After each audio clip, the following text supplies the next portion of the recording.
If you are a white woman and you are dating, in love with, married to a black man, I want you to listen up. There are certain things that you need to know. And I don't think this is spoke about enough. But the most dangerous thing in this world are the tears of a white woman. And if you truly love the black man that you are with, you need to know that you need to have his back and protect him at all costs, including protecting him from yourself. And what do I mean by that? My son was dating a white woman. My son is biracial.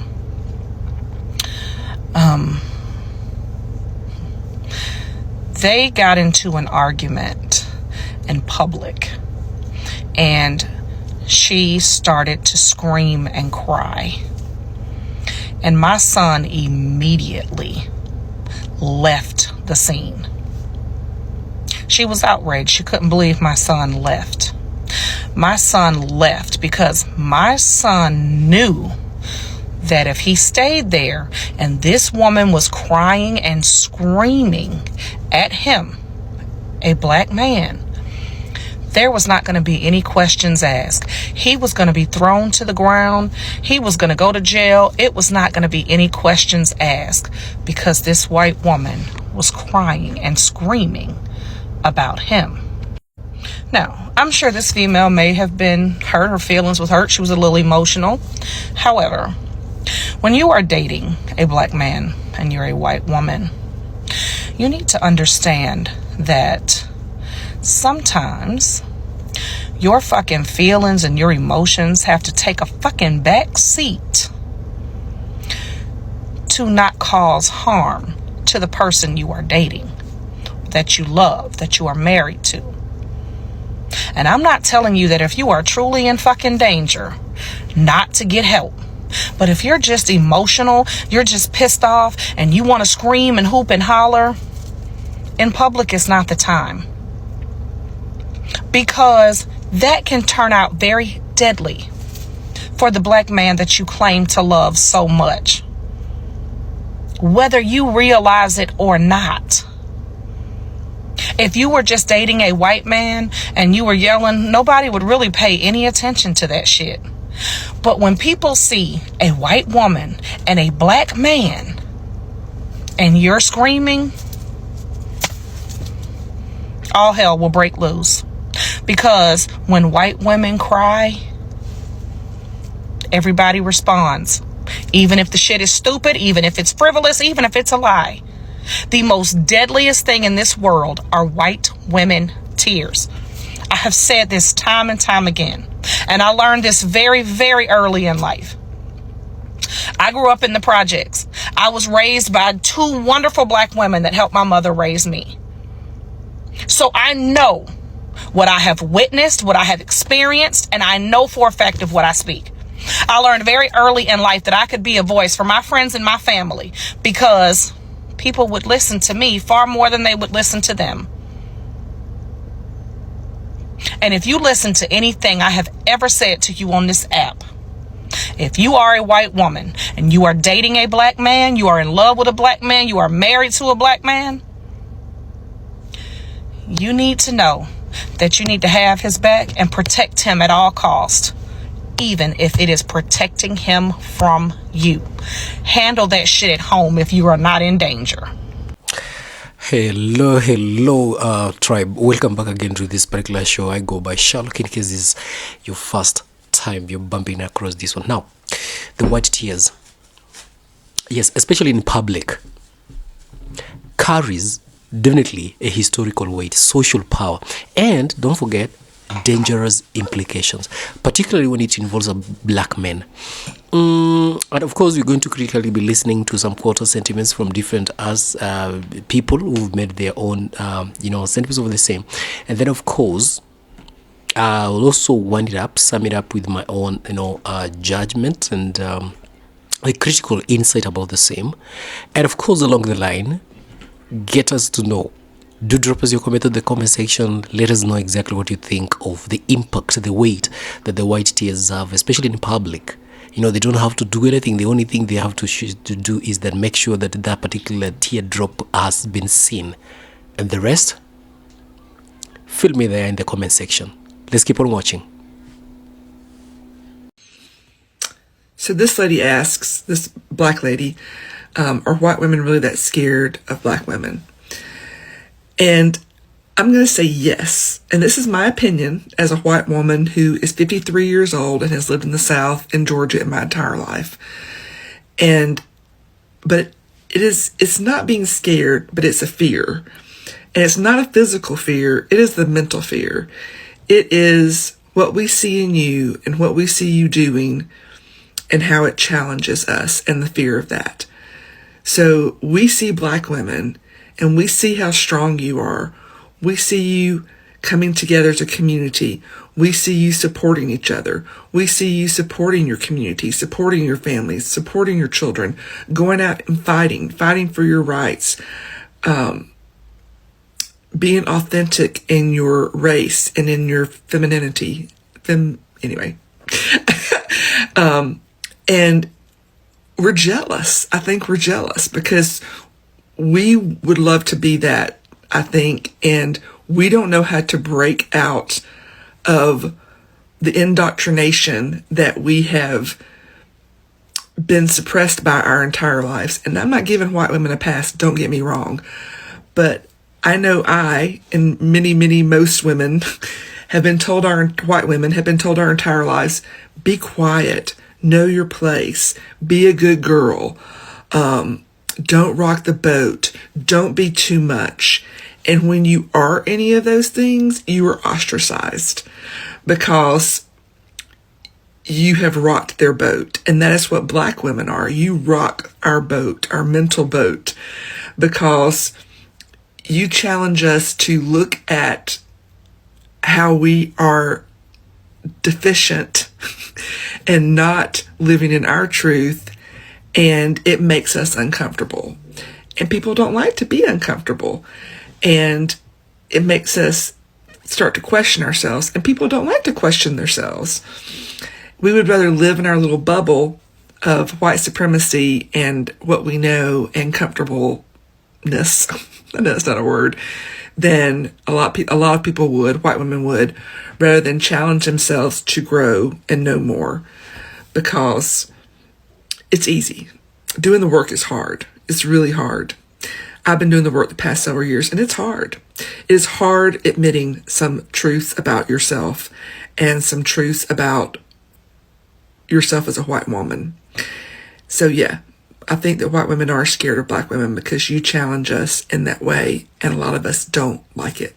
And that's why we fear you. It's because we fear what you make us face.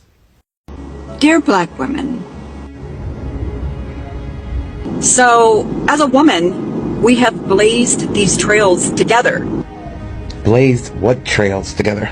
Oh, do you mean when black women started the suffrage movement and then white women took it over and decided to leave black women in the dust?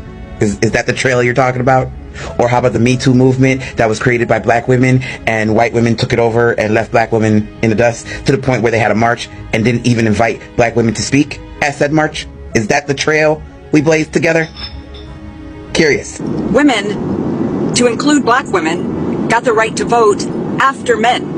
After the Civil War, the suffrage movement splintered over race. Black women had to form their own organization to continue to fight for the right to vote. White women like Elizabeth Cady Stanton publicly denounced extending voting rights to black Americans. The 19th Amendment was ratified in 1920, but it didn't end the fight for black women to vote because white women stood in the way. They didn't come help us. We helped you get the right to vote, but y'all left us in the wind. Black women were actually granted the right to vote in 1965 after the Voting Rights Act was passed. This act enforced the 15th Amendment, which gave black men the right to vote as well. Fun fact, in 1913, organizers of a women's suffrage parade in Washington, D.C. forced black women to walk in the back of the parade separate from white participants. This was an example of the racism black women faced during the suffrage movement. So again, we march with you, help you get your voting rights, and y'all left us in the wind. But continue. Still not equal. Equality, equal pay. We still get less on the dollar. So why are you alienating a high percentage of allies? Like, why are you doing this? This number hasn't changed in 3 elections. We're not alienating you. We're telling you that we're tired of doing all the work and we still get screwed by white women. It's because this number has not changed. So clearly something is off here. This number has not changed. And now we are exhausted and we are taking a break and we are looking to each other because the next 4 years is going to be mad difficult for black women, especially. What constitutes white? This is 2024. While skin color is a factor, white is more about the social position and power dynamics associated with being perceived as white, not just a description of someone's complexion. The concept of whiteness developed through European colonialism and slavery, where light skin were used to establish a hierarchy of power. This is what whiteness is. Here's a more in-depth definition of what white is according to the social construct of race. You can go ahead and pause and read. If it's just a black pack, like what? Where do you draw the line? Only certain black people? Because I have 2% Nigerian. Am I allowed in? No.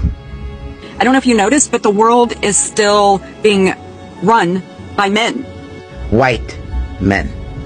The men that you guys raise. The world is being run by white men. Gotta have your adjectives. And yeah, we've noticed. Women had nothing to do with slavery. Literally. Like nothing. I'm sure we were saying, hey babe, this is pretty effed up because we're nurturing, we're loving, it's wrong. Hey babe, it's pretty effed up. What Delulu land are you living in? White women owned slaves. In fact, research shows that white women were active participants in the slave economy, and they were as brutal as men in their management techniques. White women bought, sold, managed, and sought the return of enslaved people. The ones that ran away from the plantation, they were the main ones trying to get them back. They were often listed as owners in nearly 40% of the transactions involving enslaved women. They also fought in courts to preserve their legal ownership over enslaved people, because owning a large number of enslaved people made a woman a better marriage prospect. The Mississippi Married Women's Property Law of 1839 was the first law in the United States to give married women ownership rights over enslaved people. It wasn't like they were like, no, we don't want that law. We don't want to be able to own people. And let's not forget the Casual Killing Act of 1669. It was written to protect rich white women from legal punishment. White women were unaliving defenseless biracial children of their husbands and enslaved women. The women in Virginia were unaliving the biracial children in horrific ways. They were angry that the spouses were having plenty of children outside of their marriages. And because I'm on TikTok, I'm gonna go ahead and let you read that last paragraph here. The small children were routinely all of that stuff. So go ahead and pause to read all that. The white men did not want to chastise these rich white women after they unalived children. So that's why they created this law, to justify white women unaliving biracial children by saying if you did it because you were correcting them, then it's okay. Kind of like qualified immunity that police officers enjoy in this country. Why there's this divide, and especially when we all need each other. What happened? Why are you guys mad at white women? We are angry because white women are the problem. You guys are the largest demographic in the country. Out of 250 million white people, 60% to 65% of them are white women. Yet you guys continue to do this. Continuously stabbing us in the back. While we're out here fighting for the rights of all women, this is what you guys do. We are exhausted now. So in this moment, we're going to be thinking about us, resting. Y'all go out there and go do the work. We have been shouldering the responsibility for everyone's freedom in this country for far too long. It is time for you to get up and go work. We are resting. And I suggest that you maybe follow some more black women creators and learn, because clearly you are uneducated on the history of women, period, in this country. Have a good day. Hi guys, today I come up with a question for our white men dating African ladies or foreign ladies from other continents. There's one thing I observe, and I have a question to you guys. Why is it if you go and marry in another continent, make it be Africa or Asia or South America, and you bring that lady to Germany, our country, Germany, or to any other European country, likely your mother like to control your wife. Like, this is something I observe it, and I have seen it not once, not two, not three times, that when a white man, a German man, bring a wife to Germany, a foreign wife, the mother thinks she must control that woman. Control her in aspect of spending money, control her in aspect of the children, control her in aspect of how to go out, with who to make friends, who is going to sleep in the house or not. Like, total control. Like, this woman don't know what she's doing, or she's still a child by herself. And why can you men that bring that woman all alone from another continent to your country not stand up for your wife and tell your mother that it is enough? You don't know that you are frustrating your wife here, and when she later pack the children and run away from you, you will now say, this lady used me to come to Europe. But you are the one flying to her home country, into her comfort zone, asking her parents to get married to her, promise the parents to take good care of her, bring her now to Europe where she don't know anybody, and now you allow all these things to happen without standing up for her or protecting her. Like, I want to know, why is it like that? Because it is likely happening that the family of the man like to dominate the foreign wife, and it is very, very bad. It is very, very bad, because these wives, they will get frustrated, they will get depressed, because they don't have freedom to speak, they don't have freedom to act, they don't have freedom to do what they feel like to do for themselves, to feel comfortable, and to leave your home country, all in the name of, I'm getting married to somebody I love. You now go to a foreign continent and you don't know anybody, and then somebody want to control your freedom. It is very, very hard. Like, guys, if you go and marry a foreign wife, make her comfortable and protect her from your family. If your family is maltreating her or trying to control her to the extent that the woman self think maybe she's a child, because that lady is not a child, she was raised up by her own parents, and she is a matured enough to take decisions or to train her children by herself, and don't need all this control. Allow her to have freedom, and if she needs help, she can ask for help, but don't force help on her, because most of them, they are very friendly, and they are afraid that if they reject it, they will see them as bad wives, which is not like that, but they will feel uncomfortable, and some of them are really getting depressed. And it is your work as a husband to protect your wife. Like, guys, how are you guys seeing this? Is it only me that see this, or is it something you people are seeing too? Because I'm wondering, and most of the time we are always talking about foreign men with white women, but this is one aspect I observe, that our black sisters that are getting married to our white brothers, that they are passing through like a lot of control, a lot of stress from the man's family, and the man will just be like Mugu, not say anything. Like, he will give the family the hand to maltreat and control the wife anyhow they like. Like, guys, how are you guys thinking about this? And am I the only one seeing this, or are you guys seeing the same thing too? Please, guys, share the video and let me hear about your own opinion. And if you are a white man that is married to a foreign lady, please drop your comment whether you too, you allow your family to maltreat your wife or control her, or are you standing for your wife? And if you know I'm talking to you, change your character, change your behavior, because definitely no woman and no man can be forever in prison, relationship prison, all in the name of I'm married. It's not working. To all black women of America, I want to express my heartfelt apology for the role that many white Americans, including white women, played in electing Donald Trump. I recognize the pain and frustration that this has caused in black communities and the ways this outcome has undermined the rights, the safety, and the dignity of so many, especially black women. I understand that black women have long fought for justice and equity, not just for themselves, but for all marginalized communities. And your commitment to truth, resilience, and progress is truly inspiring. As a white person, I'm aware that part of my responsibility is to listen, learn, and actively challenge systems that harm and marginalize. And it's clear that actions speak louder than words. I'm still committed to doing the work necessary to help build a future where all voices are heard and respected. Thank you for your continued strength and leadership. I'm committed to being an ally and creating positive, lasting changes so that we can all live equally in this country. To all of the white women who let everyone else down, check back with me in 4 years. I'm sorry for your daughters. I'm sorry for your sisters that you made a choice to vote a convicted criminal into the presidency. You complain about crime committed by people who came to this country to seek a new life, but you weren't worried about putting a criminal in office again.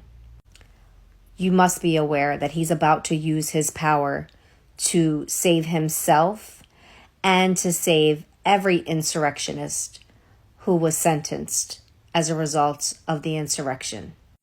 You are truly about to see what misuse of power looks like. Hello, welcome back again. I told you that at the end of it, I'll circle back with more sentiments and critical analysis of the same. And I've got structured, look into these. First of all, we've got white tears as a weapon. At what point would this, especially a white woman's tears? Now, the first story layout, of course, that we've listened from those many clips that you've seen, far too common and terrifyingly familiar. Now, a black man argues with a white woman in public. She starts crying and screaming. He leaves, not because he doesn't care, but because he knows exactly what could happen next. This is the harsh reality of racial power dynamics. And the tears of a white woman have historically been weaponized and intentionally or unintentionally to frame black men as being dangerous, aggressive, and of course criminal. Now think about Emmett Till, a 14-year-old boy lynched because of a white woman's false accusation that's the legacy we are talking about here. Now the moment a white woman starts crying, the narrative often shifts. Suddenly she is the victim, no matter the context, no matter the truth. And society shaped by systemic racism rushes to protect her, often at the direct expense of a black man involved. It's not just perception, it's life and death. Number 2, the privilege of vulnerability. Now, white women's tears are powerful because society has conditioned us to see white women as delicate, innocent, and in need of protection. On the flip side, black men and black people generally are often seen as threats, no matter the context. Now, this imbalance creates a dangerous scenario where a white woman's emotion can become a weapon without her even intending it. So when women in the first, of course, story that we just watched together, outraged that the man left the scene, now she was fully grasping of the reality that he was living in. Now for her it was just an argument. For him, staying could have meant being handcuffed, assaulted, or was his survival instinct kicked in. And that's something that no one should have to navigate in a relationship. Or it could be fear, jealousy, and of course the unspoken tension. Fill me there, tribe, with your sentiments, your thoughts of what exactly you think of this particular video, and large about this particular topic, the white tears, how dangerous and how this one is shaped by the reality of the long deep-seated racial systems that have seen that as a thing. Like it's of essence, it's of of significance that we talk about it. Fill me in the comment section, let me know. Do drop in your comments on the comment section of what exactly you think. And tribe, stay tuned, we're gonna meet very soon in another tea. Signing out.